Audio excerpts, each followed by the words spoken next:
ये हमारे व्यूअर ने सवाल किया है, हाल ही में उन्होंने रूहानी इलाज करवाया है और वो पूछना चाह रहे हैं कि क्या जो तावीज़ात जो उनके ऊपर हुए हुए थे, तो रूहानी इलाज से जो है वो उनके ऊपर से ख़त्म हो चुके हैं या नहीं? जो कि बुरे तावीज़ उनके ऊपर हुए हुए थे, जिनसे इनको काफ़ी नुकसानात का सामना करना पड़ रहा था। तो इल्म के मुताबिक जो है, देखने के मुताबिक जो है, इनके ऊपर तावीज़ के असरात जो हैं अभी भी हैं।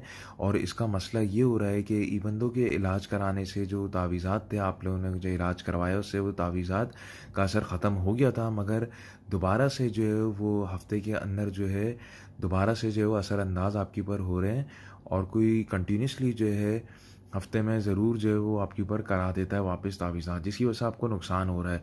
इसके लिए बेहतरीन हल ये है कि आप जो है अपना कंटिन्यूस जो है इलाज रखें, ताकि कुछ टाइम तक जो है असर तक और हिफाजती जो है हिसार रखें, तो इंशाल्लाह आप जो है सही हो जाएंगे। उसके अलावा व्यूअर, अगर आप लोगों को कोई सवाल हो तो आप लोग मुझे मैसेज कर सकते हैं।